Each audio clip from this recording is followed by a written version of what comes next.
Welcome back. The Biden administration now backpedaling, saying it was an error to promote a link to a radical activist group that pushes critical race theory in schools. Ashley Strohmeyer joins us live with why some lawmakers say it's not enough. Ashley, this is interesting. Yeah, it really is. Good morning, Todd, Jillian. That radical activist group is called Abolitionist Teaching Network.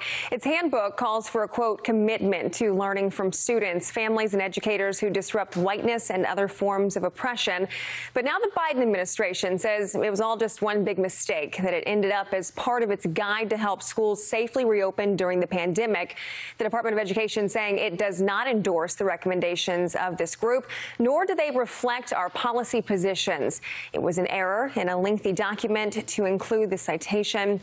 South Carolina Attorney General Alan Wilson celebrating that reversal, calling it a, quote, big win for parents, and says it's all because Republican attorneys general pressured them to do the right thing.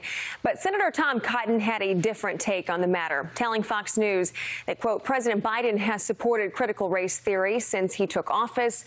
No one believes this was an honest mistake. If the Biden administration doesn't support this sort of radical racist ideology, it should publicly condemn critical race theory and stop it from being promoted in the federal government. And then Republican Representative Byron Donald says this is Biden's way of trying to fundamentally change America. Take a listen. Simply put, they have an agenda that they want to continue to push through our country. If you make it possible for young people growing up to look at our country with disdain, to not believe in the goodness of America, that our country is irreparably has no ability to better itself. So, guys, it looks like the debate over critical race theory in our schools won't be slowing down anytime soon. Todd, Jillian. All right, Ashley, thank you very much. Let's bring in President and founder of Parents Defending Education, Nicole Neily. Nicole, thanks for being here. You just heard Ashley read the statement from the Department of Education. You also heard Tom Cotton say he's not buying it. Are you buying that apology? I'm not buying that apology either, because we have seen this administration's Department of Education over and over again try and sneak things like this in without people knowing. And fortunately, the price of liberty is eternal vigilance. We've been able to catch these things. But look at the grant programs that they have floated. Look at what they're trying to do to Obama-era discipline regulations, re-injecting race into that process. So it kind of reminds you of Jurassic Park with the velociraptors throwing themselves at the fence to try and see if it's electrified. It seems like they're trying to see what they can get away with. It's an odd way of testing. Let's back up a moment here. What are the most concerning features of this abolitionist handbook to you?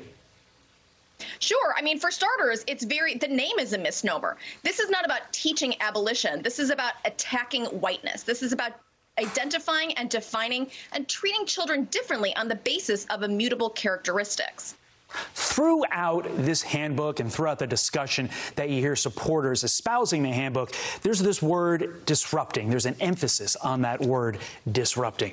Why can't the focus be on raising up all groups so that we can fight as one nation against the rising education stature of other countries? That's a great question. I mean, think about at this point of the pandemic, the learning losses that are facing America's children, the mental health problems and the depression that are facing children. Yet we are now trying to make children feel bad about things that they can't change. Think about disrupting. It's that, the end goal is really to undermine and tear down American values. And that's not what we need to move forward as a country. It's not what we need to teach our children to compete in a global marketplace. Before we let you go, I feel like America is finally waking up to what is being taught in their kids' schools or what could be taught in the coming years.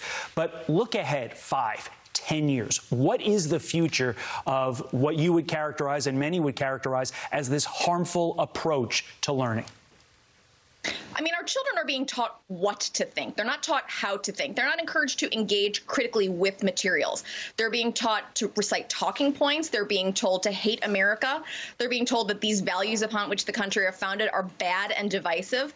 And I think, they're down that way heartbreak lies, because there is no way that we are able to come together and be a strong nation if everybody is fighting with each other and hating. Our competitors around the globe are laughing at us. China, Russia, they think this is funny. They think this is entertaining, and I think it's tragic. Nicole Neily, we appreciate you getting up with us this morning. Thank you very much. Jillian.